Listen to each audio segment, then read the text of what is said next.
j'espère que vous allez bien et que vous faites de bonnes lectures. Moi j'en ai fait une très bonne, là, que j'ai terminé ce matin, c'est Bombasse de Camille Emmanuel. C'est pas un tome 2, c'est un nouveau roman de Camille Emmanuel, autrice de Cucu.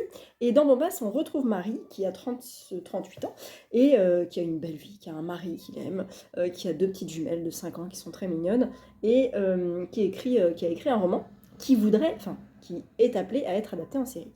Je vous en ai parlé déjà dans le précédent vlog, et je vous ai même mis un petit passage. J'ai mis d'autres petits post-it parce qu'il y en a vraiment qui sont assez drôles. Et j'ai vraiment bien aimé.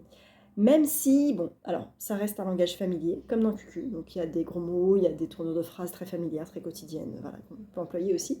Mais ça, on sait, voilà, ça fait partie du truc. C'est comme ça, c'est le style. Donc faut pas y voir un frein finalement, parce que c'est un langage très quotidien, très familier. Qu'on connaît, et pourquoi pas, après tout. Ce qui est intéressant, c'est que ça casse un peu les codes, enfin ça dénonce un peu tout ce qui parle d'amour toxique, de dark romance dans les films, mais pas que, parce que là on est sur une adaptation par Big Flix, vous aurez reconnu le nom peut-être, et donc il y a des choses à respecter, parce qu'il faut faire vendre en fait, et donc il faut des scènes violentes, il faut des scènes de sexe, il faut plein de trucs. Et donc, elle n'est pas trop là-dedans, mais elle va, dans son sommeil, se réveiller à côté de ses héros de roman. Donc en fait, pendant ses nuits, quand elle rêve, et ben elle vit à côté de ses héros de Pedro et de Camilla, qui sont les héros de son roman, qui se passe au Mexique. Et donc elle est elle-même au Mexique, et elle dit non mais c'est pas possible, c'est pas vrai. Et puis elle se réveille, on lui a offert un collier pendant la nuit, elle se réveille avec le collier, elle dit mais c'est quand même bizarre. Donc elle accepte ça. Et nous aussi on l'accepte, parce qu'après tout on se dit ok, allez, vas-y, embarque-moi, je te suis, ça fonctionne bien. J'ai bien aimé. Je pense que j'ai préféré Cucu, peut-être effectivement en discutant avec Benoît, parce qu'il y avait l'effet premier roman surprise, quoi, voilà. Un peu décapant, mais il y a toujours cet humour-là. Et ça me plaît toujours, mais c'est vrai que bon, il y a des scènes qui me mettent un peu mal à l'aise, j'avoue. Après, bon, bah, c'est mon caractère, mais ça fonctionne, j'ai trouvé. Et puis la fin est vraiment chouette. Il y a une belle morale, et ça se finit bien. Donc je vous le conseille si vous voulez un bouquin sans prise de tête, mais qui dénonce quand même pas mal de choses dans la société actuelle, chez les femmes, chez le beau gosse mal alpha, et les violences faites aux femmes et toutes ces choses-là. Et ben voilà, foncez, parce qu'il est vraiment pas mal du tout. Donc j'ai mis quelques post-it, surtout au début, mais y a une phrase que j'ai beaucoup aimée. Je sais pas si je vous l'avais lu, je crois pas. Parce qu'il dit, donc le héros, dit pour info, vous êtes à Puerto Escondido, et Punta Cana, ce n'est pas au Mexique. Dites-moi, Marie Couston, vous êtes journaliste pour qui? Wish? Voilà, j'ai bien rigolé. Bref, voilà, donc ça c'était pour Bombas, merci beaucoup, Verso, pour ce cadeau. Sinon, en audio, j'ai pas... Ah si, j'ai avancé un peu. Je sais plus. Si. Je suis page 455. Il me reste en gros 200 pages. Il me reste 200 pages. Ah. Ça veut dire que je le finis là, cette semaine. Mardi. Lundi, j'ai beaucoup de voitures. Mardi, j'ai de la voiture. Mais je pense que du coup, je le finis mardi. Et ça, c'est cool parce que ça veut dire qu'après, je pourrai lire L'Hôtel des Oiseaux de Joyce Maynard à l'audio. Et voilà, je vous en reparlerai quand je l'aurai terminé. Et sinon, je suis embêtée parce que dans mes lectures programmées, donc j'ai décalé le Catherine Bardon en fin de semaine avec Estelle, parce qu'on lit plutôt en fin de semaine. Je voulais lire Les Oubliés de Greenborough, mais ma libraire m'a dit plutôt mercredi, donc c'est pas très grave. Et du coup, entre aujourd'hui, samedi, dimanche, lundi, mardi, mercredi, j'ai 5 jours pour lire un livre. Alors je me dis, je vais lire Les Fabuleuses Femmes du Grand Hôtel de Ruth Nanana Jones. Mais il y a aujourd'hui, demain un petit peu, lundi je prends surtout la voiture, donc pas trop de lecture je pense. Mardi lecture, mercredi lecture. Il fait 600 pages je crois, donc c'est quand même un beau bébé. Et à côté de ça, je vais recevoir un livre de la Tribu, des éditions La Tribu, qui s'appelle Comédie Française, qui fait 255 pages et que j'aurais voulu caser là, mais il n'est pas dans ma boîte aux lettres. Donc je vais attendre. Et puis en fait, tout va arriver en même temps, alors que la semaine prochaine, je dois lire Madeleine Ferrat, mais tout le reste va être décalé du coup. Donc c'est pas très grave. De toute façon, c'est que des bouquins... Ah non, Comédie Française, c'est écrit par un homme. Parce que j'allais dire, au pire, je les mets dans le mois de mars. Mais Les Fabuleuses Femmes du Grand Hôtel, je vais pas le lire. Je sais pas ce que je fais. jusqu'à mercredi quand même, hein, si je pense que je vais le commencer. Parce que là, j'ai sorti des mangas. Tokyo Tarareba Girls, tome 4, Les Lueurs de l'Autre Monde, Emerging et Fruit Basket. Donc là, soit je commence Les Femmes du Grand Hôtel, et tant pis pour les mangas, mais je repousse toujours les mangas, c'est pas bien. Soit je lis les mangas, aujourd'hui, demain, et lundi, je commence un livre. Mais lundi, mardi, mercredi, c'est 3 jours, et 3 jours de pas beaucoup de lecture lundi surtout. Je peux pas lire 600 pages en 3 jours, faut être réaliste. Enfin, pas cette semaine-là. Donc, je sais pas. Et en même temps, j'ai aussi Haruki Murakami, je pourrais me dire, allez, je continue en papier. Je sais pas. Donc, quand vous verrez cette vidéo, le plan suivant sera le jour d'après, donc vous saurez quelle décision j'ai prise. Mais moi, je doute et je réfléchis. Donc, je ne sais pas. En tout cas, j'ai quand même des mangas à lire. Ah oui, j'avais sorti celui-là aussi que j'avais dans ma bibliothèque depuis longtemps. Félicité de Jean-Lys, Mademoiselle de Clermont. C'est les œuvres du matrimoine. Il y en a pas mal qui étaient sortis à l'époque. Oh, c'était quand? C'était sorti il y a 4-5 ans, moi, je crois, non? 2022, 4 ans. C'est Folio qui a ressorti Pardon, pas du tout, c'est Librio qui a ressorti les œuvres du matrimoine. Il y en avait plusieurs. Et moi, j'avais celui-ci. J'en avais un autre aussi que j'avais lu. Je ne me rappelle plus le titre. Et du coup, voilà. Donc, j'avais ça à lire. Il est très court. Ça se lit comme une nouvelle. Il fait 72 pages. Même pas, parce qu'il commence pas à la page 1. Ah si, presque. Page 7. Bon. Donc, à voir. À voir si je lis ça. Et puis... Ouais. Et puis la suite au prochain épisode. Mais en tout cas, pour l'instant, semaine de lecture incertaine, mais avec beaucoup de suspense du coup. Vous connaissez la fille qui est vraiment pas au courant de ses lectures et qui se dit « mais j'ai déjà lu le 4 ». J'ai déjà lu le 4, voilà. Donc, peut-être Fruit Basket. Ou peut-être ça là. Parce que c'est chou. Je vais lire ça. On est lundi matin et je vais prendre la voiture, donc je vais avoir des livres audio à écouter. Le premier, ça va être La fin de Haruki Murakami, La cité aux murs incertains, que j'ai repris en papier, vous voyez les post-it que j'ai rajoutés.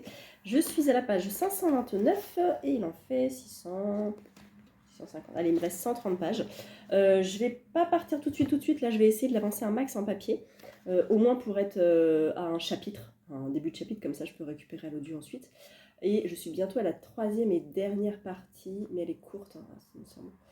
Elle fait pas grand chose, la 3e partie. Ouais. Elle fait 50 pages, me parler, la 3e partie. Donc je pense que ça doit être un petit peu la résolution de toute cette histoire-là. Mais c'est très intéressant, j'aime bien. Il y a le personnage de M, que je trouve très attachant. Monsieur Koyasu aussi, qui est très attachant. Personnage un peu particulier. Et vraiment, ça a été une lecture... très agréable à suivre. Je disais que j'étais un peu perdue, mais que j'étais joyeusement perdue, parce que j'aime bien être perdue dans ce sens-là. Donc voilà, c'était très agréable. Je suis bien contente de l'avoir découvert, parce que si je ne l'avais pas reçu, ni si j'étais pas allée au petit-déj, je serais sûrement passée à côté. Donc ça n'aurait pas été très grave. Ça ne sera pas un coup de cœur, je pense, mais c'était vraiment une lecture très agréable, très riche, très réfléchie, pleine de réflexion, on va dire. Et voilà, très agréable. Et ensuite, j'écoute L'Hôtel des Oiseaux. Alors, je vous avais dit que niveau planning de lecture, c'était un petit peu compliqué cette semaine. Je lis le Catherine Bardon à partir vraiment fin de semaine, je pense vendredi, parce que je voudrais caser Les Oubliés de Greenborough à partir de mercredi, je pense. Jeudi. Ah, mais il fait 400 pages, j'aurais jamais le temps de le lire en 2 jours. On verra, c'est pas grave. Sinon, je le commence avant, mais je l'ai pas. Ah, je sais pas, donc c'est pas grave. En attendant, je vous avais dit peut-être que je lis Les Fabuleuses Femmes du Grand Hôtel, peut-être que... Non, rien. Je finis Murakami, je commence à l'audio L'Hôtel des Oiseaux et je continue en papier L'Hôtel des Oiseaux. En parallèle de ça, j'ai acheté sur liseuse 2 romans en anglais. Un qui me fait envie depuis très longtemps, c'est Wonder de R.J. Palazzo, qui est sorti il y a longtemps. Je ne sais même pas quand il est sorti, mais il est sorti il y a longtemps. Et en même temps, je vois 10 ans. Ouais, 10 ans. Je suis obligée de faire comme ça pour lire sans lunettes. C'est l'âge. Parce que là, comme ça, je ne vois pas. Mais si je me rapproche et que je fais ça, 10 ans of the multi-million copy bestseller. Donc ça fait 10 ans qu'il est sorti. Donc potentiellement en 2016. Je pense que je ne sais même pas de quand date cette édition. C'est une édition en anglais, avec, j'avais pour objectif de lire en anglais. L'an dernier, j'avais rempli, je crois que j'en avais lu 3 en anglais, j'étais trop contente. Cette année, non, il y a 2 ans, j'en ai lu 3. L'année dernière, j'ai rien lu. Ah si, j'en ai lu en anglais. Si. J'en ai lu en anglais. Ah, c'était l'année d'avant. Non, c'était l'année d'avant. Ah ouais, l'an dernier, j'ai rien lu en anglais. C'était il y a 2 ans. 2 étés. Ça passe vite. Donc, objectif, lire en anglais. Et puis, je me suis dit, ah tiens, j'ai regardé un petit peu les romans abordables en anglais. J'en ai trouvé pas mal. Mais c'est des gros bouquins, des fois c'est des sagas, SF, tout ça. Donc j'ai hésité, et puis je me suis rappelé de celui-là. Il était cité en premier, donc je me suis dit, allez, ça fait très longtemps que j'ai envie de le lire. Je le prends en numérique chez Kobo. Il était à 7 €, je crois, un truc comme ça. Donc je l'ai pris. Et puis il y en a un deuxième que j'ai pris aussi, qui s'appelle Uglies. Je vais vous montrer. Qui existe en français. Ils existent tous les deux en français. Uglies de Scott ou Westerfield. Mais j'espère qu'il est en anglais en fait. Oui, c'est ça. Voilà. C'est ça, Uglies. Il y a, ça c'est le tome 1, le tome 2 c'est Pretties, je crois, le tome 3 c'est Special. Et je ne sais pas du tout ce que ça donne. Le pitch me tentait pas mal, ça date de 2006 aussi, c'est un petit peu vieux. Mais on s'en fiche. Donc, voilà, partie 1, c'est écrit plutôt bien. Je vois que les mots de vocabulaire sont un petit peu plus complexes que Wonder, qui lui est vraiment simple en anglais. Enfin, pour moi, il est simple. Alors, je vous mets ça. Je sais pas si vous allez réussir à lire, en fait. Je suis même pas sûre. Non, on va le lire comme ça, peut-être comme ça. Voilà, pour moi, ça va, je comprends. Et c'est très agréable de comprendre quand on lit en anglais. Donc, je suis contente. Donc, j'ai commencé hier. Là, la version numérique fait 802 pages. C'est pas vrai du tout. Mais je suis en gros à presque 10%. Donc ça va me suivre pendant plusieurs jours, plusieurs semaines, peut-être plusieurs mois, et c'est ok, mais au moins je lis en anglais. Et c'est en plus de lecture qui n'était pas prévue. C'est moi, hein, vous commencez à me connaître. Donc je lis ça, je vais peut-être le mettre sur la table de chevet. J'ai presque fini ce que je lis, ça s'appelle À la Terre, je crois. C'est un tout petit bouquin qui était paru aux éditions 21. Vous savez, il y a un magazine 21XX1, peut-être que ça vous dit quelque chose. Et ben, il m'avait demandé il y a au moins 3 ans si je voulais recevoir leur publication. Et j'avais reçu ça. C'est un tout petit livre qui fait 80 pages. C'est sur l'agriculture, sur les agriculteurs, sur les problèmes, sur le bio, sur tout ça, sur la terre, le travail de la terre. C'est très intéressant. Mais je lis qu'une page ou deux par soir, donc j'avance pas beaucoup. Et c'est l'histoire de Martin Fouquet, je crois. Marin Fouquet, il me semble. Donc c'est son histoire, il parle de ses parents et de lui et tout ça. Donc c'est assez intéressant. Et donc je vais mettre Wonder aussi sur la table de chevet, comme ça je me dis si je lis 1 ou 2 pages par soir, au moins, déjà je lis un petit peu le soir, et en plus c'est en anglais, donc je fais travailler un petit peu le cerveau. Et je peux même lire le matin au réveil, ça c'est possible aussi parce que on se réveille vers 7h, moins 10, et le temps que j'émerge, des fois, il est 7h, 7h05, et je suis pas pressée parce que c'est juste, j'emmène mon fils à l'école, et après je commence pas tôt à part le mercredi, mais sinon je peux rester un peu au lit, ne serait-ce que 10 minutes, et 10 minutes de lecture, si c'est au moins 4 pages, et ben c'est toujours ça, donc c'est bien. Donc voilà, je le prends avec moi aujourd'hui quand même, je prends le Haruki Murakami avec moi aussi, et demain, donc je pense que je commencerai l'Hôtel des Oiseaux. Parce que j'avais dit aujourd'hui à Audrey, mais je pense qu'en fait, comme j'ai pas pu avancer hier soir comme je voulais, je finirai Haruki Murakami aujourd'hui. De toute façon, 150 pages, il doit me rester 3 heures, et là je vais le lire maintenant. Donc essayer de l'avancer encore un petit peu, et puis quitte à finir au boulot, c'est pas très grave. J'ai beaucoup de voitures là ce matin et cet après-midi, et puis voilà, c'est tout ce que j'avais à vous dire. Donc je vous reprends demain peut-être pour vous débriefer un petit peu Haruki Murakami, et puis pour vous dire un peu où j'en suis de mes lectures. Nous sommes mardi matin, et j'espère que vous allez bien. Bon, ça va, je suis un petit peu fatiguée, mais ça va. J'ai fini à l'audio Haruki Murakami, La Cité aux murs incertains, et je suis incertaine sur la fin. Je sais pas, parce que ça se finit, et pouf. Et pouf, et j'ai pas toutes les réponses. Je suis frustrée, mais c'était bien. J'ai vraiment bien aimé, c'était très très cool. On a quand même des réponses, et ça laisse une fin ouverte, tout ça. Donc je suis contente. Je suis quand même contente parce que je serais pas allée toute seule. Si on m'avait pas forcé la main. Non, je plaisante. Mais je serais pas allée si juste je l'avais vu. Et je suis bien contente parce que ça me fait un peu plus découvrir l'univers de Murakami, et ça me donne envie d'en lire d'autres. Mais pas tout de suite. Parce qu'il en a écrit quand même pas mal. Donc, je sais pas. j'ai pas envie de me lancer dans... Alors, je sais pas si ça se prononce à la japonaise. Ikkyu, Hachi... Hachiji? Hachichi? Ich, ni, san, shi. 4 c'est shi. Donc shi, et 8 c'est hachi. Mais hachi, shi, ça fait bizarre. Donc, je sais pas. Ou alors hachiju, hankyu. Ah, il n'y a pas un truc comme ça, hachiju, hankyu. Je sais plus. Bref, voilà. Kafka sur le rivage, je ne me tente pas du tout. Peut-être que vous en avez lu et que vous pouvez m'en conseiller. Voilà, n'hésitez pas. J'ai donc commencé ensuite L'Hôtel des Oiseaux à l'audio de Joyce Maynard. Je suis au chapitre 5 à la page 50 et c'est très perturbant parce qu'à l'audio c'est la même voix que la narratrice de Où vivaient les gens heureux et Par où entre la lumière. Donc je suis quand même encore un petit peu avec cette voix qui appartient pour moi à Eleanor, mais je vais essayer de m'en détacher. C'est difficile. Là on est avec Joanne. Alors je lis le résumé. En 1970, Joanne a 6 ans et en fait sa mère va décéder.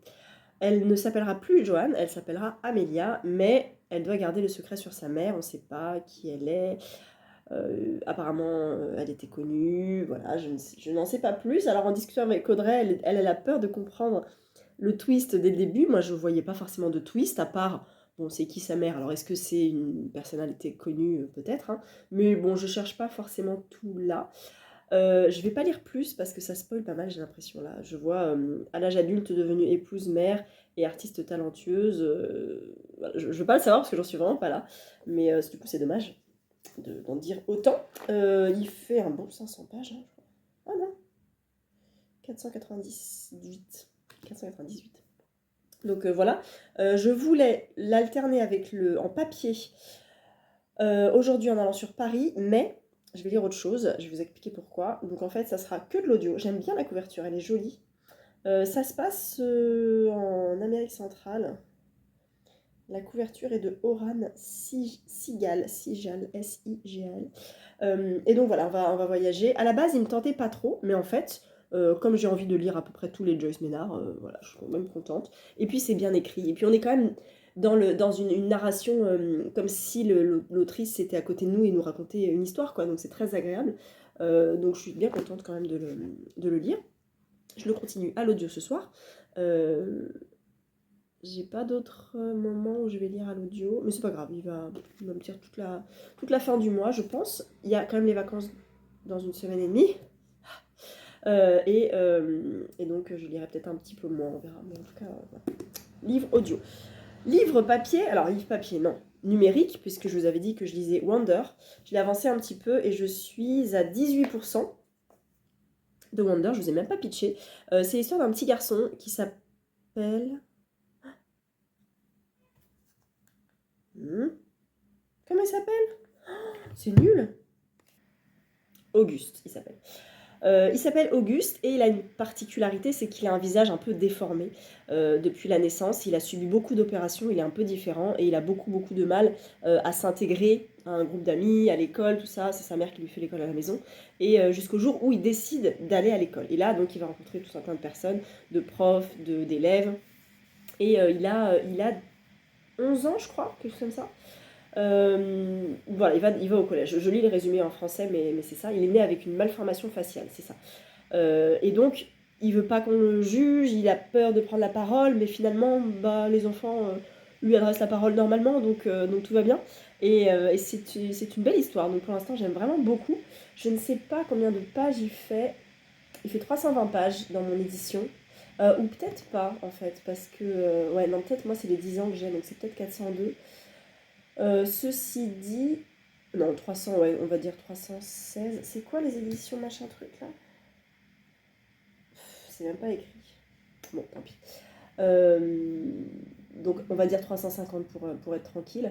Mais voilà, donc j'ai lu 18%. Vous savez quoi? Je vais regarder à combien ça correspond, 18%. Mais si j'ai lu presque 20%, je vais être à 60 pages à peu près. Hop. Ouais, 60 pages, c'est ça. Donc, pour l'instant, j'aime beaucoup parce que je comprends tout. Je sens que c'est un langage très scolaire, et ça me convient parfaitement, parce qu'il y a des tournures de phrases qui sont pas, je pense, hyper naturelles et plutôt enfantines, mais moi, moi j'ai un niveau terminal et c'est parfait pour moi parce que je comprends quasiment tout ce que je lis, donc c'est génial. Donc ça me suit tranquillement. J'ai lu quelques lignes hier soir, j'en ai relu quelques lignes ce matin, et j'ai vu dans la boîte aux lettres, en allant chercher le courrier ce matin, Comédie Française, que j'ai reçue de la tribu de Charlie Gégondet. Pardon si j'écorche le nom. Charlie Gégondet est enseignant, il est né en 83 à Paris et s'y trouve toujours. Amateur de foot et de théâtre, ses deux passions infusent son écriture. Comédie Française est son premier roman. Il est sorti à la tribu, il est assez court, il fait 250 pages, même pas. Il est plutôt aéré. Et on nous dit: à la cité des fleurs du temple règne l'empire de la débrouille. Chacun tente à sa manière de s'inventer un avenir dans ce quartier laissé à l'abandon. Belette se distingue, insolente, déterminée. Elle rêve de théâtre et s'accroche à la langue de Molière comme à une bouée. Autour d'elle, son frère Zizou et son pote Requin tanguent entre combine, violence et illusion. Le maire, quant à lui, veut démolir la cité et faire propre. Un roman d'une rare humanité qui dit avec rire et tendresse la rage d'exister quand tout s'effondre autour. Ça me fait un peu penser au Jardin dans le ciel, vous savez, avec, comment ça s'appelait, Tistou, je crois. Un petit personnage qui s'appelait Tistou, qui habitait dans une banlieue et qui parlait très familièrement, mais qui avait une poésie, des élans de poésie très belles, des élans très beaux, pour une passion pour le jardinage. Et c'était très beau, le langage des fleurs, la passion des livres aussi. C'était complètement déconnant entre un langage très familier, avec des tournures grammaticales hyper familières, quoi, presque vulgaires des fois, et des élans de poésie par rapport aux livres, par rapport aux fleurs, par rapport à tout ça. Donc j'avais beaucoup, beaucoup aimé. Et j'ai l'impression que c'est un petit peu pareil ici, parce que là, il y a écrit: rien n'est impossible dans cette cité. Le gars, un jour, il est rien, et le lendemain, il est roi. Donc je pense que c'est assez cash, et je vais le commencer aujourd'hui. Donc il va me faire aujourd'hui, demain potentiellement, et je pense que jeudi, je l'aurai terminé. Et je dis quoi? Ah, j'avais les ombres, les oubliés de Greenborough qui arrivent demain chez ma libraire. Donc je vais peut-être le commencer ensuite. Ou alors je le laisse et je le lis plutôt à la fin du mois. Et je lis Un rêve immense de Catherine Bardon en fin de semaine. On va voir. Mais en tout cas, voilà où j'en suis. C'est tout. Alors vous savez quoi? Quand je suis en train de m'habiller, de me coiffer, de manger, je pense à plein de trucs, de me dire: ah là, faut que je leur dise, faut que je leur raconte. Et à chaque fois que je branche ma caméra, enfin mon téléphone, et que j'appuie, je me dis: bon bah je vais parler de livres, et voilà. Et plus rien ne compte, et plus rien ne me vient à l'esprit à part des bouquins.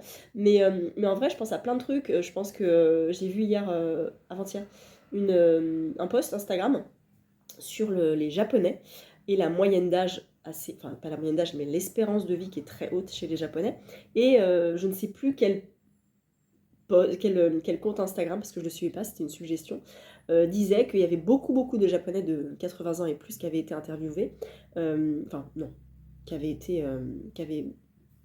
participé à une étude sur la déficience cognitive, on va dire, sur les pertes de mémoire, ces choses-là, et les Japonais n'ont aucun problème de mémoire, ils se rappellent de tout, ils n'ont pas de troubles cognitifs, ils n'ont pas de tout ça. Enfin, je généralise, mais en gros, c'est ça. Parce qu'ils écrivent tous les jours. Ils écrivent à la main. Et du coup, le cerveau travaille plus facilement quand on écrit à la main que quand on tape sur un ordi, que quand on écrit des SMS sur un téléphone. Et donc, le fait d'écrire à la main travaille beaucoup plus le cerveau que le numérique, quoi, en fait. Donc moi, j'écris un peu à la main, de temps en temps, sur ma cahier, tout ça. J'ai un carnet, genre journal, voilà, quotidien. J'écris pas tous les jours, mais là, je me dis: allez, on y va tous les jours, parce que j'ai peur de ces troubles cognitifs, et j'ai peur d'oublier. Donc voilà, je note systématiquement, j'ai besoin de ne pas oublier. Et c'est peut-être pour ça que j'ai besoin de faire des résumés spoilants, de faire un carnet d'émotions, j'ai besoin de me rappeler, en fait. Parce que j'ai tellement peur des déficiences cognitives, des troubles cognitifs et de la perte de mémoire, que je me dis, mais ça fait longtemps, ça fait des années que c'est comme ça fait au moins 20 ans que j'ai peur de perdre la mémoire. Voilà, que j'ai besoin de noter, j'ai besoin de prendre des photos, j'ai besoin de me rappeler, j'ai besoin de garder plein de choses pour me dire que quand j'aurai 70, 80 ans, et au moins j'aurai toute cette matière mémoire à ma disposition. Et en même temps, on ne sait pas ce qui peut nous arriver, voilà. Mais en tout cas, je prends ces précautions-là. Donc j'ai mon carnet, et je note mon quotidien, et je note mes lectures, et je note sur d'autres carnets, et je note, voilà, plein de trucs. Mais voilà, pourquoi je vous disais ça? J'en sais rien. Oui, un post Instagram. Donc voilà, c'est tout. Et sinon, je suis en train d'écouter un truc. Alors oui, non, du coup, c'est sur le téléphone. Mais je vais le retrouver là. Ça s'appelle Un bon moment. Et c'est présenté par Kian Kojandi et Navo, je crois. Et là, le dernier épisode, c'est avec Fabien Licard, donc je suis en train de l'écouter. Ça part un peu dans tous les sens, mais c'est un peu rigolo. Il parle du choc mental, quand tu donnes un mot ou quand tu chantes un truc et ça te fait waouh, un choc en disant oh, mais oui, quand j'avais 8 ans, je me rappelle, j'étais là-bas. Et du coup, voilà, ça s'appelle. Enfin, eux, ils appellent ça un choc mental. Je sais pas si ça s'appelle un choc mental, mais ça arrive des fois. Moi, ça m'est déjà arrivé il y a pas si longtemps, je crois, quand j'ai entendu mon mari dire un mot, je sais pas quoi, je me dis oh, mais ce mot, ça fait 20 ans que je l'ai pas entendu. C'est un truc du collège ou du lycée, un truc vachement en français, genre une tournure grammaticale, intéressant, grammaticale que j'avais pas réentendu parce que c'est pas des trucs qu'on utilise, ou un truc en maths, je crois. Pareil, je suis pas du tout mathos, donc j'avais pas du tout réutilisé ça. Et ça fait un choc en disant oh, mais oui, ce mot, ah, ou alors ah, cette personne, ah, ce lieu, enfin voilà. Des chocs mentaux comme ça, c'est assez rigolo. Je sais pas si ça vous est déjà arrivé, je pense. Mais du coup, c'est très satisfaisant d'avoir ce choc-là, de se rappeler de ça. Et le côté nostalgique, très agréable.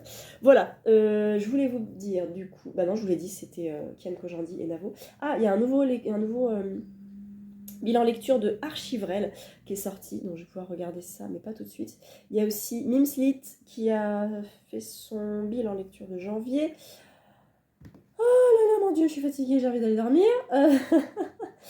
Les lectures de l'année de Flowfly, ça c'est bon. Enfin, je suis en train de le regarder. Il est bien ce livre, Séverine qui a fait une vidéo sur sa palle qui est passée de 680 à 300 en 4 ans. Ça c'est cool, je sais qu'elle a fait un gros tri, donc ça c'est bien. Margot qui a fait un vlog et book haul et lecture. Il y a Cher Lecteur qui a sa palle de février qui est sortie. Les livres de la crypte. Quitter son anxiété grâce à la lecture et la bibliothèque, pas mal. Karine, mon coin lecture, la palle ultime, trop bien. Et puis les petits vlogs de japonaises qui sont chez elle à la maison et qui font des petits trucs trop mignons, pas très utiles, mais ça m'apaise, j'aime bien des fois. Et puis Le secret des sœurs Brontë par Jeannot ce livre. Mais je sais déjà pas mal de choses sur les sœurs Brontë, donc voilà. Voilà, aujourd'hui, je vais avoir le temps de lire un petit peu en papier, un petit peu en voiture aussi, donc en audio. Et demain, je le lis en papier aussi. Donc je vous reprendrai sûrement jeudi. Rien de spécial cette semaine, pas d'événement littéraire, rien du tout. Semaine normale mais un peu chargée. Et voilà. Donc je vous reprends jeudi, je pense. On est toujours mardi. J'ai mis qu'un post-it. Mais il en mérite beaucoup plus. En fait, ce livre est un post-it. Ce livre mérite d'être lu et relu. Je n'ai lu que 94 pages, je suis presque à la moitié. Quel délice, vraiment.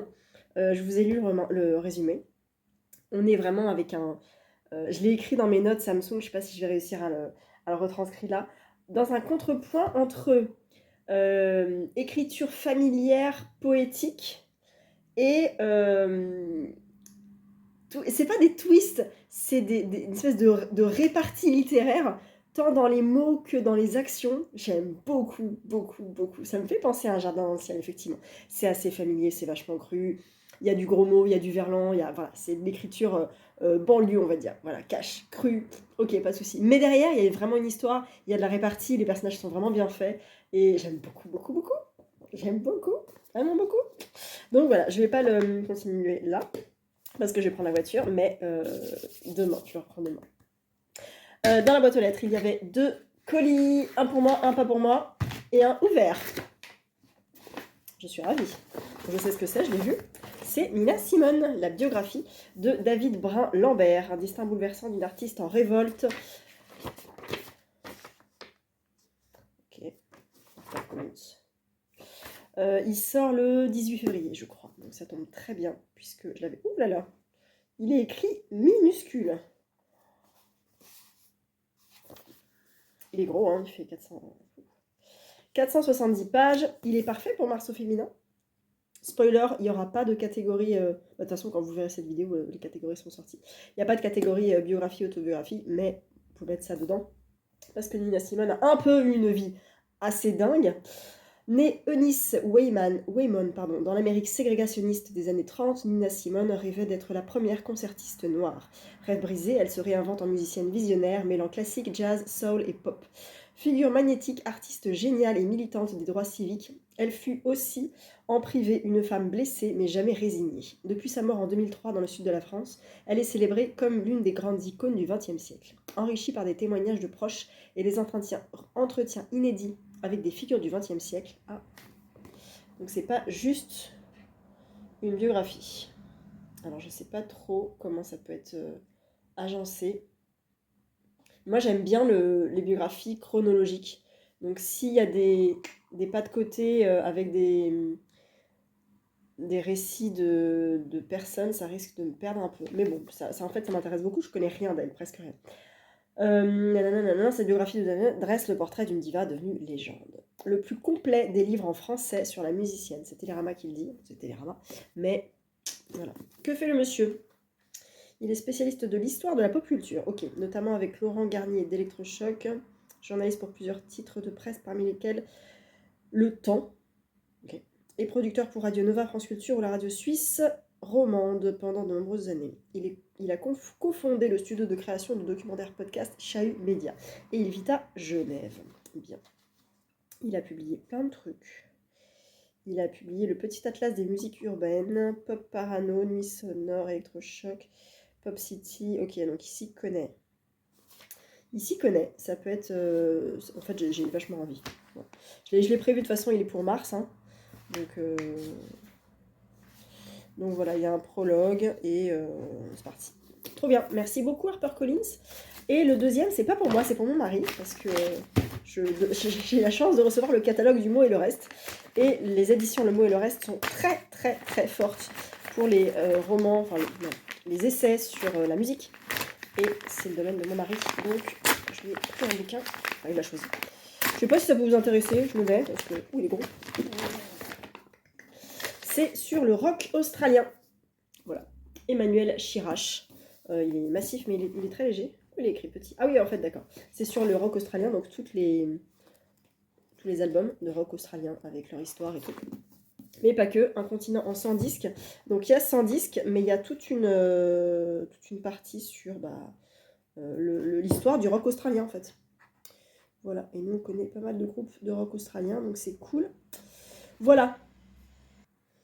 Voilà, j'ai feuilleté un petit peu le bouquin, il y a plein de groupes que je connais, donc c'est cool et mon mari va être très content. Il sort, si ça vous intéresse, le 20 février aux éditions Le Mot et le Reste. C'est toujours de grande qualité et c'est toujours très très bien renseigné. Il est un peu cher, il est à 26€, mais c'est des bouquins techniquement et musicalement très intéressants, très creusés à chaque fois. Voilà. Et qu'est-ce qu'ils ont publié d'autre? Je pense qu'ils sont... Je sais pas s'il y a la liste en fait de tous les bouquins, tellement il y en a en fait. Non, il y en a pas. Ils ont fait des bouquins sur des groupes genre AC/DC, Black Sabbath, les Stones, mais pas que le rock, ils font aussi pop, il y a des groupes de rap, il y a plein de trucs. Donc si vous aimez la musique et que vous voulez lire intelligemment de la musique, et lisez les éditions Le Mot et le Reste. Voilà, je vais prendre ma voiture, je vais aller bosser, retrouver Joyce Ménard et l'Hôtel des Oiseaux. Je vais pas prendre Wonder avec moi. Je vais pas le prendre. Je vais pas prendre Nina Simone non plus, je vais le ranger. Et du coup, Comédie Française aussi, je vais le ranger, même si j'ai vachement envie de le reprendre. Mais demain. Et puis voilà, je vous retrouve jeudi. Nous sommes jeudi midi et j'ai un énorme coup de barre, mais un truc de fou. Vivement les vacances. Voilà. J'ai voulu commencer à parler un peu ce matin, j'étais en école. J'avais un peu de temps et finalement il y a une classe qui a débarqué. Bon, j'ai pas pu vous parler, mais... J'ai terminé ça et c'est une pépite, c'est un coup de foudre. Comment vous dire? C'est un mélange de banlieue, cité, langage familier et une poésie. Et c'était trop bien, c'était parfait, c'était magique, c'était génial. On est avec la Cité des Fleurs du Temps. On est dans la Cité des Fleurs du Temps, qui est une cité qui a été construite... de façon imaginaire, je pense, mais qui peut refléter beaucoup de banlieues qu'on connaît, avec un premier chapitre qui parle de De Gaulle. En fait, c'est De Gaulle qui parle, et il dit avec son architecte qu'on a besoin de loger plein de gens et qu'il faut construire des bâtiments adaptés, des bâtiments modernes. Oui, oui, oui, ça va être très bien, ça va s'appeler les fleurs du temps, c'est formidable. Donc on imagine qu'on est dans les années 50, 60, à l'époque de la construction de tous ces HLM, de toutes ces bars, où on dit que c'était un petit peu révolutionnaire, que c'était peu de place et des nouveaux appartements avec une grande communauté qui allait être construite, tout ça. Bon, on sait ce que ça a fait maintenant. Malheureusement, c'est pas dingue ces banlieues avec ces cités, mais c'est comme ça. Et dans ces cités-là, il y a beaucoup de gens qui habitent. Et dans la cité des Fleurs, le maire, c'est Monsieur Ferrer, qui veut être réélu. Et pour être réélu, il faut un argument. Et son argument, ça va être, écoutez, la cité des Fleurs, la fleur du temps, ne va pas bien. Il y a plein de problèmes de trafic de drogue, de corruption, de toutes ces choses-là. Ça ne va pas. Et donc, moi, je projette pour le futur de détruire cette cité et de faire une ville renaissante, une ville sécurisée pour vos enfants, pour vous, pour tout ça et tout. Donc c'est un argument de choc et en même temps, il y a beaucoup de gens qui habitent dans cette cité, qui ont grandi dans cette cité et qui y vivent et qui ne veulent pas voir cette cité détruite. Donc c'est très actuel, c'est très réaliste, parce que ce problème des bars dans les banlieues, c'est concret, c'est exactement ce qui se passe actuellement, mais on ne peut pas tirer un trait comme ça sur un bâtiment. Moi j'ai vu quand j'étais petite des bars détruites, et ça fait très bizarre de se voir, de dire, j'ai toujours connu ces bars-là et je les vois s'effondrer, je les ai vus en direct s'effondrer, c'était très étrange de me dire, waouh, mais où vont ces gens? Où sont allés ces gens? Est-ce qu'ils sont bien relogés? Est-ce qu'ils sont heureux? Est-ce qu'ils vont bien? Et tu te dis, tu peux pas tirer un trait comme ça sur un bâtiment sans faire attention à toutes les personnes qui habitent. Et c'est un petit peu ce qui se passe, parce que ceux qui habitent, eh ben, c'est Belette, c'est Zizou, c'est Requin, c'est Jackie, JC, toutes ces personnes-là qu'on va suivre dans le roman. Et le dingue, c'est celui qui règne sur cette banlieue-là. Les flics n'y vont plus, c'est le dingue qui règle les problèmes. Il est corrompu, il corrompt tout le monde, et il a l'impression d'avoir trouvé un certain équilibre, d'avoir fait trouver un équilibre à cette banlieue, à cette cité. Et le problème, c'est que tout ne va pas être tout rose tout le temps, parce que ces gamins de banlieue, ils filent un mauvais coton, ils partent facilement en vrille, ils sont très influençables. Et l'auteur va nous montrer justement la vie de cette banlieue dans cette cité des fleurs du temps. C'était absolument incroyable, parce que j'avais peur au début du langage. Je me doutais que c'était un langage familier, mais comme le premier chapitre s'ouvre sur la conversation avec De Gaulle et son architecte, avec un style assez classique, je dirais, d'écriture, on comprend très bien. On se dit, ok, d'accord, donc on n'est pas que dans quelque chose de familier, de banlieusard, de tout ça. Et on comprend aussi qu'il ne va pas y avoir de vrai dialogue, de vrai tiret, parce qu'en fait, si je vous montre ça, c'est qu'à chaque début de paragraphe, souvent c'est des dialogues. Donc il faut avoir l'œil un petit peu, et donc ça rend le lecteur beaucoup plus attentif que dans un roman classique où il y a des tirets pour les dialogues, normal dans 90% des cas, 99%. Et on comprend, ok, et ce premier chapitre est vraiment pas mal fait, parce que ça nous permet de comprendre ce qu'on va lire après. Ok, il n'y a pas de vrai dialogue, il n'y a pas de structure de dialogue, d'accord. On parle de banlieue, ok, mais on ne parle pas de banlieue qu'avec un langage de banlieue familier, d'accord. Et puis après, on arrive dans la banlieue avec le dingue, avec Requin et Zizou, la sœur de Zizou qui s'appelle Belette. On comprend qu'il y a un problème, on comprend que cette vie est assez sombre, assez bancale, mais ils vivent comme ça. C'est compliqué à résumer plus que ça, parce que vraiment, il est court, il est coup de poing de fou. J'ai mis qu'un post-it, mais il en mérite des tonnes. Qu'est-ce que je peux vous dire? Voilà, parce qu'en fait, à un moment donné, ces personnages-là, certains de ces personnages vont se retrouver à étudier du théâtre. Et, et c'est un peu à double tranchant, parce qu'il y en a qui n'ont strictement rien à faire. Et puis il y en a qui vont essayer, mais en disant, mais c'est pas notre cam, vas-y, c'est pas notre truc ça, enfin, on comprend rien et tout. Et donc, ils essayent quand même, parce qu'ils ont un nouveau prof de français qui a tenté un truc avec le théâtre. Et donc, il y a un des personnages qui s'appelle Requin. Et je vous dis, qu'est-ce que... Voilà, il faut étudier l'Avare de Molière, parce qu'en fait, ils ont prévu une sortie à la Comédie Française. Donc Requin était perplexe. Aller au théâtre ne l'emballait pas, lire un livre encore moins, mais il aimait bien cette prof. Et puis la pièce parlait de fric. Peut-être y trouverait-il quelques leçons à retenir pour ses bises futures. Les autres élèves n'étaient pas plus emballés. Pour eux, Molière n'était que le nom d'un arrêt de bus. Voilà, c'est vraiment minime, mais j'ai mis d'autres... Ouais, j'ai crocheté d'autres trucs. Ah ouais, il y a un moment où Requin parle avec François Hollande. Donc il y a un dialogue imaginaire entre Requin et François Hollande. Mais finalement, ça peut être très réaliste. Et Requin,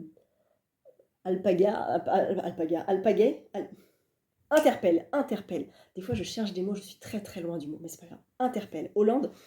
Et Hollande lui dit: sortie théâtre ce soir, excellent choix de pièce. La vérité, monsieur, on comprend pas tout. On a peur qu'on s'ennuie.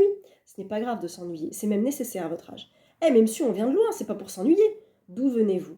Citez des fleurs du temps. C'est très bien que vous veniez à la Comédie Française. C'est aussi pour vous que ce théâtre existe.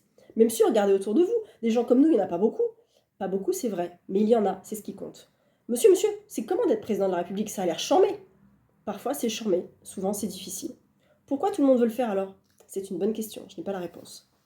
Et vous croyez que l'un de nous peut devenir président de la République un jour? Pourquoi pas? Tout est possible en démocratie. Faut faire comment pour y arriver? Faut faire comme moi, remporter un concours de circonstances. Et je trouve ce dialogue très réaliste. Donc j'aime bien. Et j'ai voulu corner une autre page.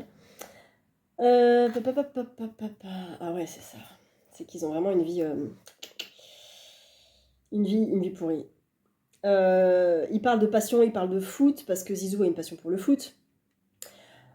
Et donc Zizou et Requin discutent, et ils disent dis pas ça, ouais, je t'ai pas vite, t'as internet, les jeux vidéo, ça te remplit aussi. C'est pas pareil, c'est pas une passion, juste un truc pour tuer le temps. Faut pas me dire que je le perds. Je prends pas de plaisir. Je sais même plus ce que c'est que le plaisir. Cette vie de merde, putain. Gros, tu me fais quoi là? La tête de Wam, ma vie c'est de la merde. Y a rien qui me fait... Bon, c'est un peu vulgaire quand même. Hein. Le business, la thune, ouais, c'est vrai, la thune, je kiffe en faire, mais c'est juste une passion. C'est pas une passion, pardon. Pourquoi pas? Si tu kiffes en faire, t'es doué pour ça, tout le monde le sait, c'est ton truc. Je te file 1 euro, demain tu m'en amènes 10. Ta passion, c'est le pognon, frère. Tu te rends pas compte, c'est tout. Requin médita cette phrase après le départ de Zizou. L'argent pouvait-il être une raison de vivre? Il décida que oui. Cette réflexion le ranima. Il rassembla la bœuf qui lui restait, la coupa avec du thym et de la songe, composa des petits sachets qu'il disposa sur son bureau.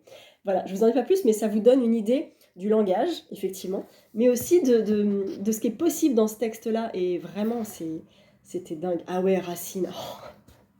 Il y a un moment donné où il y a 2 personnages qui vont apprendre une scène de Bérénice de Racine. Parce qu'il y a une des filles, Belette, qui veut se présenter au conservatoire. Et donc, ils vont répéter une scène.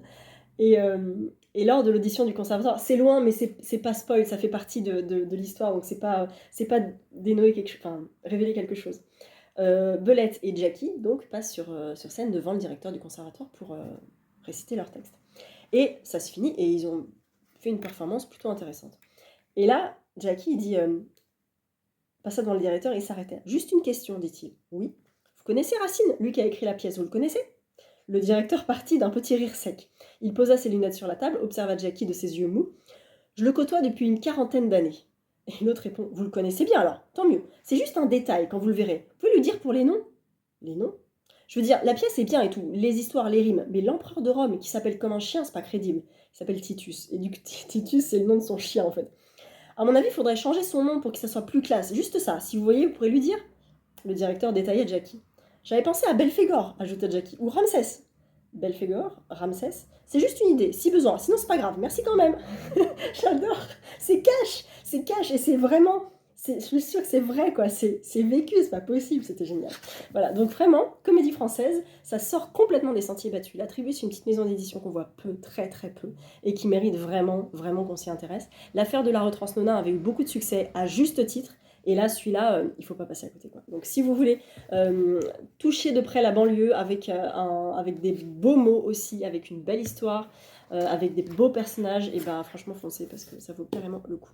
Voilà pour ma lecture terminée. Je ne vais pas commencer Rêve immense tout de suite parce que je le commence samedi, mais je vais avancer Wonder en VO. Je vais avancer aussi L'Hôtel des Oiseaux en papier que j'ai mis dans ma belle pochette à livres, qui est vieille. Elle est vieille cette pochette, elle a au moins 7 ou 8 ans. C'était Accommode qui faisait ces pochettes-là. Elle a arrêté malheureusement, mais elles étaient trop bien. Elles épousaient parfaitement les livres de poche. Et c'était trop trop bien. Et selon en fait le livre de poche qu'il y avait, et ben, il y avait ça. En fait, ça faisait un peu plus d'épaisseur pour les livres plus épais. Alors, il y a plein de pochettes à livres maintenant qui sont super. Je sais qu'il y en a qui en font des très très belles. Je ne dénigre absolument pas le travail qui est fait actuellement. Mais c'est vrai que celle-là, je l'aimais bien. C'était une des premières créatrice qui faisait des pochettes à livres, mais c'était il y a au moins 8 ans. Au moins. Donc voilà. Et sinon, je suis allée récupérer chez ma libraire Les Oubliés de Greenborough de Sarah Beth Durst. Voilà. Avec un jaspage magnifique. Des petits oiseaux. Très très beau. Et ce lierre qui entoure une personne. Je ne sais pas qui c'est. Probablement Elisa, parce que c'est d'elle dont on parle. Je vous lis le pitch. De toute sa vie, Elisa ne s'est jamais autorisée à passer plus de 10 mois au même endroit, ni à nouer de véritables relations. Et pour cause, une malédiction frappe toutes les femmes de sa famille. Si Elisa a le malheur de s'enraciner quelque part, elle se changera en arbre. Jusqu'au jour où elle échoue dans une petite ville du Massachusetts, appelée Greenborough. Des forces mystérieuses semblent y être à l'œuvre, empêchant certains habitants de partir. C'est pourtant là qu'elle espère trouver enfin les réponses à ses questions et changer son destin. Pour survivre, Elisa va devoir percer à jour les secrets qui entourent sa famille depuis plusieurs générations. Donc, c'est pas du tout la petite boutique des sortilèges. C'est pas cozy fantasy. Ça va être un peu fantasy, mais aussi assez réel finalement. Donc, avec beaucoup de femmes, donc plutôt sororal, on va dire. Il fait 427 pages et 38 chapitres de ce que je viens de voir, c'est ça. Et il est sorti le 6. Et moi, je ne peux pas le lire là parce que je ne vais pas me lancer dedans. Je ne lirai pas jusqu'à samedi, c'est pas possible, j'aurai pas le temps. Donc je le lancerai en mars, je pense, à mon avis. Et voilà, ça fait plus un dans la palle, mais il était déjà mis dedans en fait, à partir du moment où je l'avais acheté. Donc voilà, pour vous dire que j'ai pas grand chose à lire là, à part avancer mes lectures. En sachant que l'Hôtel des Oiseaux, je l'écoute, donc je suis pas pressée, je peux le réécouter lundi. Enfin, je peux continuer lundi.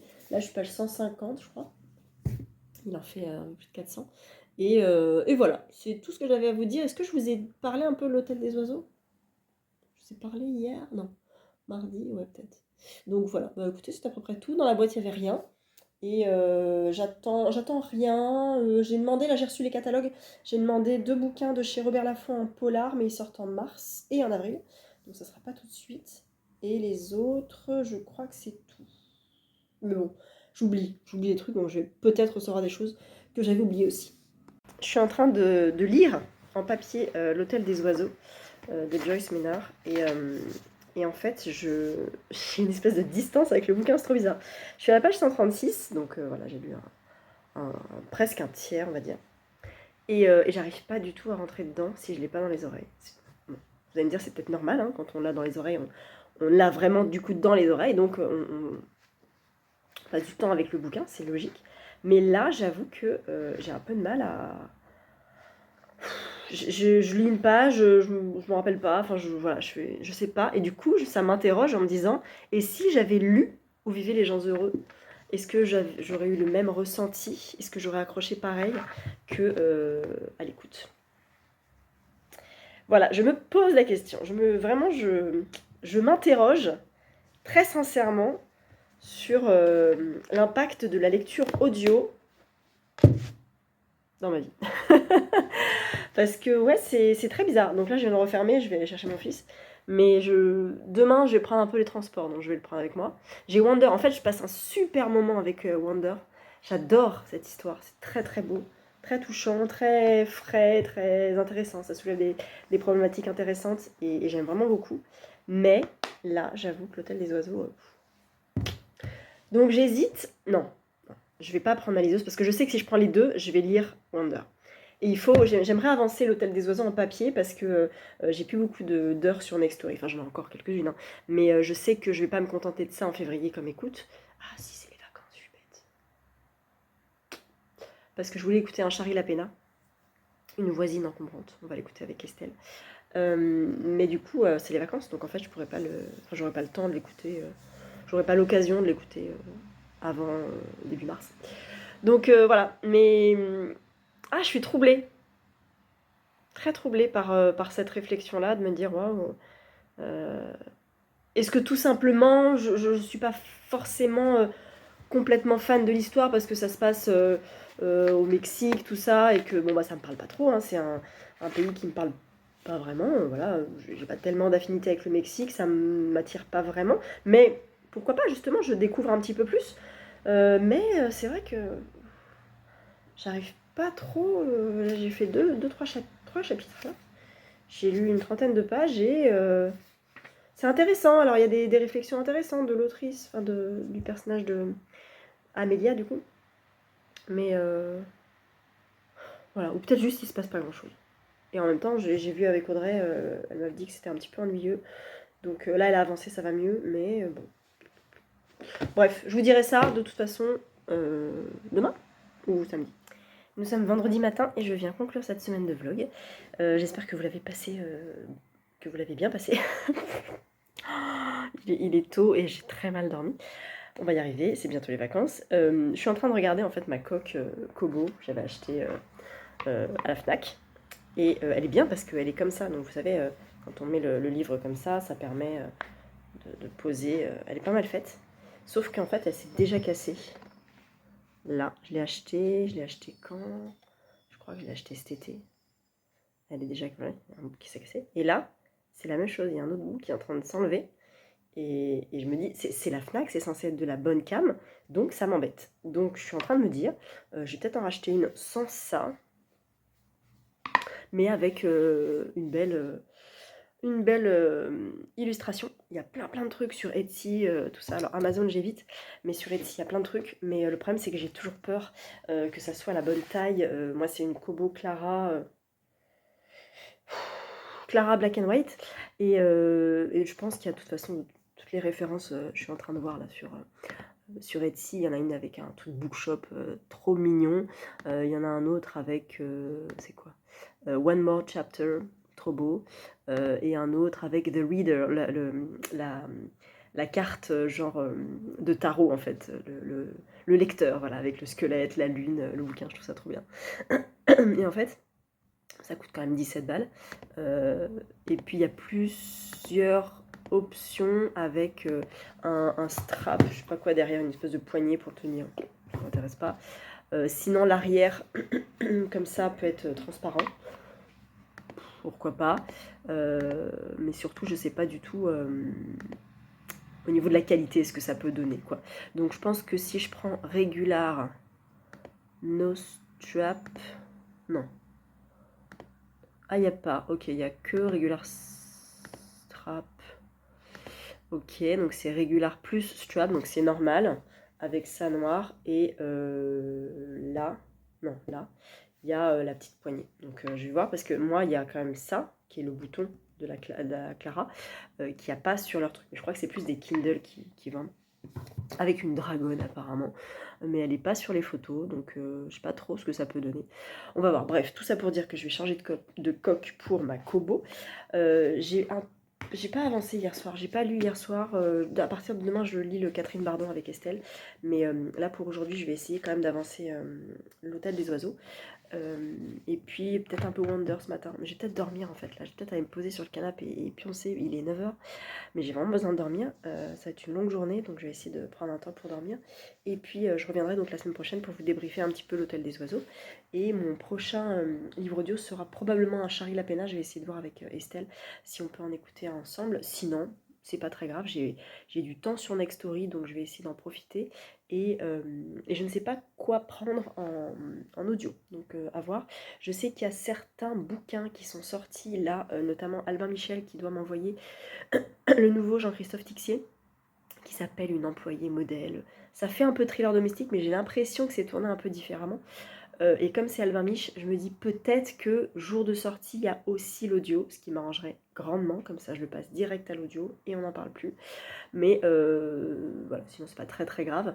Et de toute façon, j'ai une palle minime, vraiment minime, en sachant que j'en enlève encore un demain, puisque je sors le Catherine Bardon. Donc là, en service de presse, j'en ai 1, 2, 3, 4 et un cinquième que je dois recevoir, mais je ne l'ai pas encore reçu. C'est une épreuve. En fait, ils vont nous envoyer les épreuves de corrigé papier, parce qu'il ne sort qu'en mois de mai. Donc je pourrais vous le montrer, mais bon, je vous le montrerai quand je le recevrai. Il fait 700 pages. Je l'ai calé en mars, donc pour l'instant je l'ai pas reçu, donc concrètement j'en ai que 4 en SP, et en achat cadeau j'en ai 4 aussi, donc ça fait 8, en sachant que j'enlève un rêve immense, donc ça fera 7, donc je descends la palle, et c'est trop bien, même si j'en ai demandé 3, là j'ai demandé une employée modèle de Jean-Christophe Tixier, une bonne épouse de Ingrid Desjours qui sort en mars, Cher par Collins, et le chef-d'œuvre maudit de Clélia Rinucci aussi, qui sort en mars, qui sort avant le Ingrid des jours, d'ailleurs je vais le remonter. Mais c'est des petits livres, ils font 388, 256 et 320 pages, donc ça va. Et c'est tout ce que j'ai demandé, je crois, mais je crois qu'on va peut-être m'en envoyer un ou deux autres, je sais plus qui me contacte. Voilà, donc mon cerveau est un petit peu en off en ce moment. Ça a été une semaine compliquée niveau sommeil, mais c'est comme ça. Là, je vais poster ce matin les catégories pour Mars au féminin, mais j'ai très très peu de visibilité sur Instagram. Là, mes stories sont vues en général par 500 personnes. J'ai presque 13 000 personnes qui me suivent, même si ok, ça fait 10 ans que je suis là. Ok, je ne commente presque plus les photos, quoique j'essaie quand même de le faire régulièrement. Maintenant, je suis plus sur l'ordi que sur l'appli pour essayer d'être moins sur le téléphone. Donc, je réponds sur l'ordi. Je commente aussi sur l'ordi. Mais en fait, je suis énormément d'auteurs et de maisons d'édition. Et concrètement, c'est surtout des infos que je garde en moi pour des sorties, pour des avis, pour des soirées, des trucs comme ça. Je regarde. Donc, toutes les maisons d'édition qui postent plein de trucs. Donc, je regarde, mais je n'éprouve pas le besoin de commenter parce que ça reste une maison d'édition et c'est leur taf. Du coup, je vois moins aussi les publications de mes vrais amis, copines Insta. Donc, je vais les chercher. Dans ma barre de recherche, j'ai plein de gens que je vais moi-même chercher parce que je sais que si je les suis, même si je m'ai suivi, ça ne fonctionne pas, en fait, ça ne marche pas, parce que si je n'interagis pas avec la personne, au bout d'un moment, on me squeeze les stories et on me squeeze les posts, donc je suis très énervée, mais c'est pas grave. Et du coup, bah, je commente moins, effectivement, je like moins, je commente moins, parce que je sais qu'un like, ça vaut rien. Donc moi, je reposte, vous savez, les deux petites flèches sur Instagram, je clique dessus assez systématiquement sur les posts des copines. Parfois, je les partage aussi. Et puis, bah, les miens aussi, mes posts aussi, je les remixés ou je sais pas quoi, les deux flèches là, je sais pas comment ça s'appelle, mais je les remontre en story pour les gens qui suivent les stories ou dans leur feed, ils vont revoir un peu plus concrètement mon post. Sinon, j'ai aucune visibilité. Enfin, j'en ai très peu. Les posts, ça tourne en ce moment autour de 2000 vues. Enfin, mon post est montré à 2000 personnes. Ça paraît énorme, mais en vrai, c'est très très peu parce que, par exemple, les bilans lecture, ça tourne plutôt autour de 6000 à 7000. Donc c'est plus, voilà, c'est cool. Il y a un post qui a eu une montée fulgurante. Je ne sais pas pourquoi, c'est le post sur les 7 sœurs, où j'ai fait une photo basique avec les bouquins et ma tête, les 8 bouquins, et une autre photo où je les ai alignés comme ça en soleil. Et là, il a fait 127 000 vues. Voilà, pourquoi celui-là, je ne sais pas. Je crois que j'ai même pas mis en fait de hashtag. Voilà, et puis il y en a d'autres qui passent complètement à la trappe, parce que soit c'est des romans jeunesse, soit la photo est pas intéressante, alors que je laisse quand même une chronique à chaque fois. Donc des fois je reposte, parce que vraiment j'ai eu un coup de foudre pour 4 mm, pour Une trace dans la nuit, et j'ai précisé, je sais que celui-là vous n'allez pas le voir, ce post-là, donc je le reposte moi-même en story, parce qu'il faut visibiliser ce bouquin, parce qu'il est essentiel, et c'est quelques personnes qui ont compris que ok, bon bah c'est top, donc ils l'ont reposté et c'est super gentil, mais sinon Instagram et les algorithmes sont grandement compliqués pour moi et j'ai pas envie de passer plus de temps que ça sur Instagram. C'est hyper chronophage et j'ai autre chose à faire, genre lire, que de passer du temps sur Instagram. C'est pour ça aussi que j'actualise grandement mon blog et que là j'ai programmé des posts. Alors c'est mes posts Instagram que je fais copier-coller. Je les ai reprogrammés jusqu'au 21 pour l'instant, donc il y a un post par jour. Donc c'est mes posts Instagram. Donc si vous me suivez sur Instagram, bah, vous allez les revoir. Si vous ne me suivez pas sur Instagram, n'hésitez pas à aller sur le blog floandbooks.com et comme ça vous verrez tous mes avis lecture. Et là je suis en train de poster des bouquins que j'ai lus en septembre. Voilà, donc je rattrape tout doucement le retard en sachant que bah, il y a quelques semaines, mois, j'ai espacé un peu mes chroniques parce que j'étais à la bourre, parce que j'avais pas le temps. Et là, du coup, bah, je commence à actualiser doucement mes chroniques et je vais presque être à jour. Et je me dis, le jour où je suis à jour, j'ai plus besoin de dire aux gens, allez sur Instagram, bah non, allez sur mon blog en fait. Et du coup, je vois que les stats ont un peu augmenté depuis que j'ai acheté ce nom de domaine.com. Donc c'est cool. J'ai un peu plus de 300 abonnés qui reçoivent ma newsletter. C'est même pas une newsletter, c'est juste de dire Flow Books, nouvel article, tel livre, tout ça, et comme ça après on peut soit lire une partie de l'article, soit aller directement sur le blog pour lire l'article en entier. Mais je me dis que le jour où je vais être actualisée vraiment sur le blog, je passerai un peu plus de temps peut-être sur le blog et peut-être un peu moins de temps sur Instagram. On verra, mais un peu la faute aux algorithmes, un peu la faute à moi qui n'octroie pas plus de temps à mon téléphone et à mes réseaux sociaux. On est quand même dans une génération où il faut passer du temps sur les réseaux pour être vu. Donc ça veut dire que tu consacres ce temps-là au réseau et tu ne le consacres pas à autre chose. Genre lire, genre passer du temps avec des gens, genre voilà. Plein de choses comme ça. Bref, c'est comme ça. On pourrait en discuter pendant des heures. Je vais vous laisser là. J'espère que ce vlog vous aura plu. J'espère que vous allez tout doucement commencer les catégories pour Mars au féminin. Je vous les mettrai la semaine prochaine, dans le prochain vlog. Je vous en parlerai. Et puis on se revoit la semaine prochaine dans un prochain vlog, le dernier avant les vacances. Et après, un peu plus compliqué de vlogger pendant les vacances. Mais en attendant, je vous souhaite de très belles lectures. Et je vous dis à bientôt. Ciao.